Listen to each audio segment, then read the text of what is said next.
The topic that we have now is what to do if your husband has a wandering eye. And before we get into this topic, I want to ask you a question. What is the most important? What do you want from your marriage? I understand that you have this issue that your husband has a wandering eye, but let's just put that aside for a moment and let's look at your marriage as a whole. So if you could pick one thing, what would it be? How about happiness? How about feeling the love? How about instead of just one, those are the two? Can we agree that those are the two most important things for you in your marriage? You know, we're human beings. And as human beings, we have many, many desires. Most of them are for really kind of dumb things. But the desire to be happy, that's not a dumb thing. And it's legitimate. And you deserve happiness in your marriage. And the desire for love, didn't you get married in order to experience love? Now, over 20 years ago, I wasn't doing this. Over 20 years ago, I was a divorce mediator. Talk about people who were struggling so much in their marriage that they wanted to end it. There was no escape from the pain. And most of my clients, if not all of them, I mean, some were referrals, but almost all of my clients were referred by marriage therapists, traditional marriage counselors. And they came to me because even with marriage counseling as it was, they couldn't heal their marriage. And so they would talk about the problems that they had, just like you are, and you're asking, what do I do about my husband? He has a wandering eye. But then I made a shift. And it happened because my clients, not all of them, but a couple, they wanted to save their marriage. They were so frustrated that they went through marriage counseling, nothing improved. And we're going to go back, the Marriage Foundation is going to go back to having real marriage counselors on the ground. Right now, all we have are the courses, I've got books, but we're going to have TMF trained marriage counselors on the ground to help people. But I had to reinvent the wheel. And this couple who asked me, I said, give me a few months, because my mind works in a specific way. I always want I want to achieve what I want to achieve. And I just figure everyone wants that too. And so I asked the question, why do we get married? And I didn't have an answer right away. I didn't. And I started asking everybody, why did you get married? Why did you get married?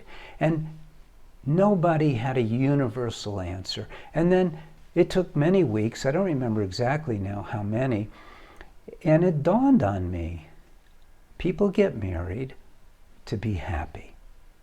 You do.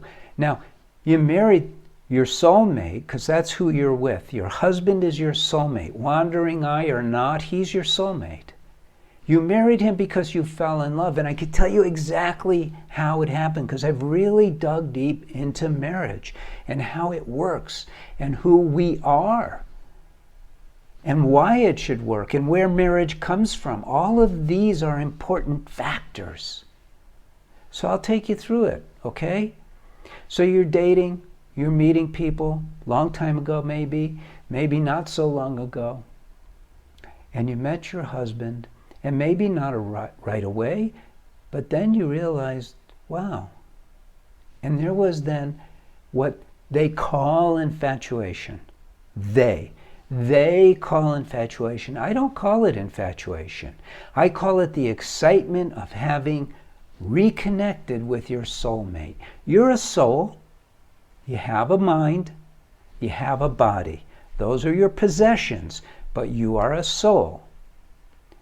Your soulmate is also a soul. Your husband's a soul. He's got a mind. He's got a body.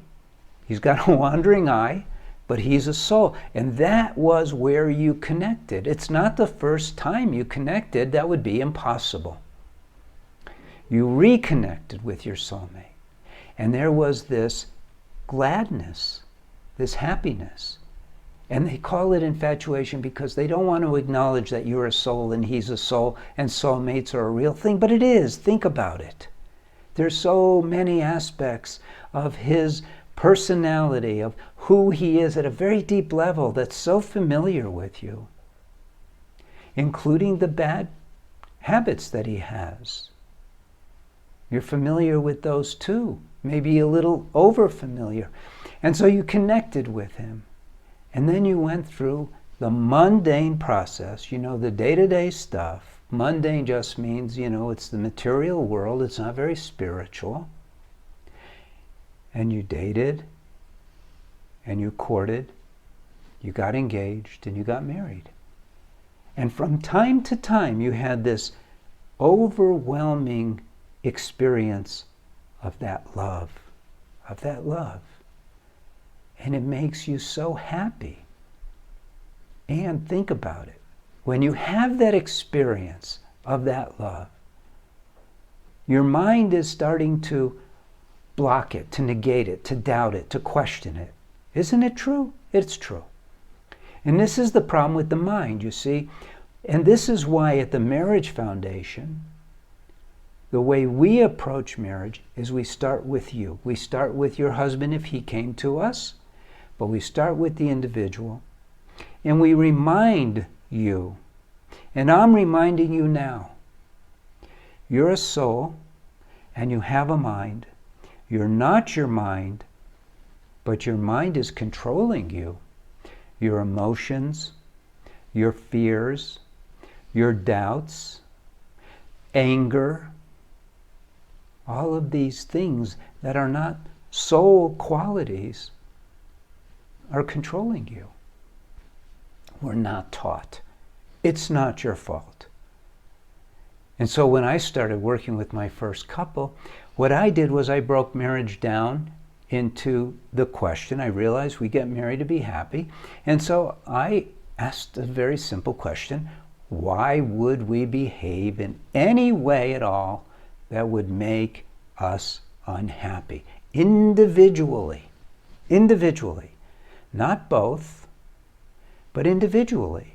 Why would you do anything, say anything, imply anything, or even think anything that doesn't create happiness when it is happiness that you want, when it is happiness and love that you want? Why allow the mind to go into these darker places? Why? And the initial response is habitual, but it's not true. We don't have to, because as human beings who possess a mind, we have the ability to control the mind. We don't know about this because we're not taught this, but it is absolutely true. We've been doing this for over 20 years, and we've taught so many people in a step-by-step fashion, first, how to master your mind. I invented a technique called the SO technique. It's so effective, and it's all about mastering your mind. And so now you have this issue. Let's call it an issue because that's what we're used to. We're used to calling this an issue, that your husband has a wandering eye. You're not going to change him. But think about this. If you loved your husband so much that you never wanted him to doubt your love, would you demonstrate that to him by looking at other men? No, of course not. So put the shoe on the other foot.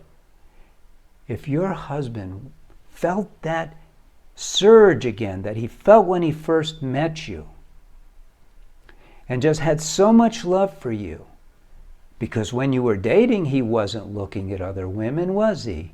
He didn't have a wandering eye then. What happened? What happened? Now, I'm not going to say it's your fault. I don't do that. All I'm doing is I'm giving you a comparison.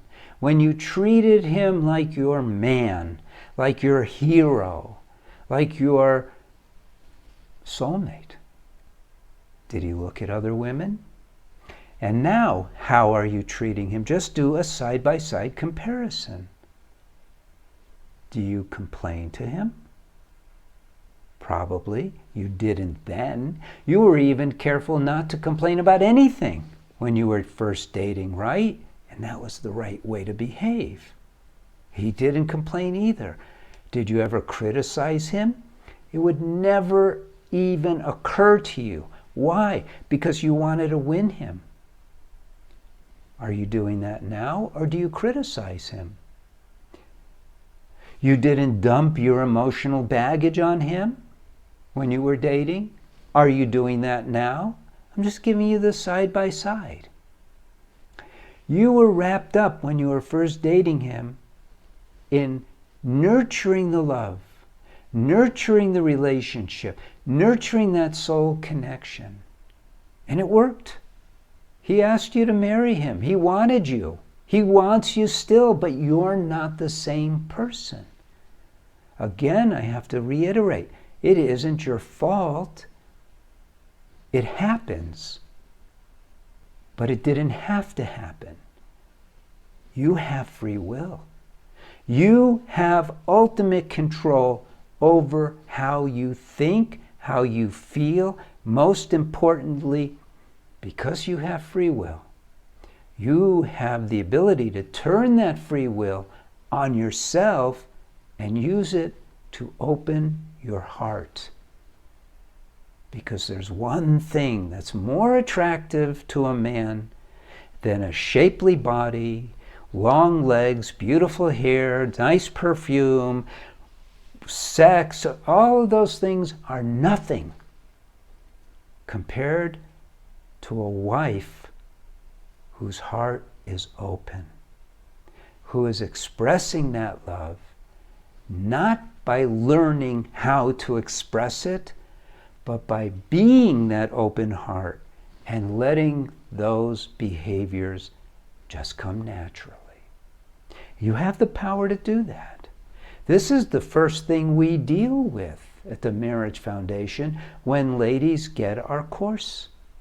When men get our course, same thing. The first thing we deal with, we have different courses because men and women hear things, see things differently. So we approach it differently. But it's the same. It's about mastering your mind. That has to be the first step for you. What do you do when your husband has a wandering eye? You come back into the reality of what your marriage is supposed to be all about. Happiness, love. You flood your marriage with liquid love, liquid joy. You're a soul. That's your natural state anyway, and that's what you do. I hope you are hearing this. Now, we have, I think, 28,000 plus, almost 29,000, getting close to 30,000 subscribers. You should be a subscriber to the channel.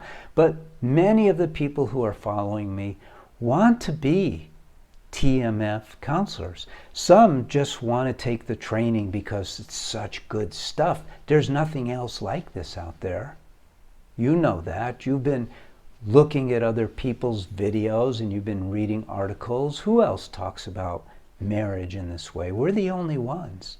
So that training is going to happen. I'm creating a course. It's going to be online. It's going to start out being pretty inexpensive because I want to recruit, not within the first few months, but I want to recruit thousands. So we have a presence in the world so we could change this trend of over 50% divorce. Help people understand what they have when they're married. Understand how to help people who want to have the marital bliss that you deserve, that everyone deserves. But you got to learn how to do it. So let us know if you have an interest in that, and we'll let you know when you could sign up.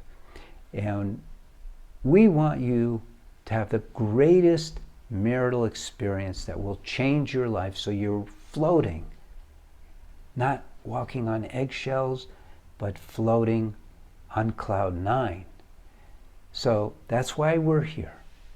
And you're here to get the help, and that's why we're together now. It's meant to be. So thank you. I'm Paul Friedman. I founded the Marriage Foundation.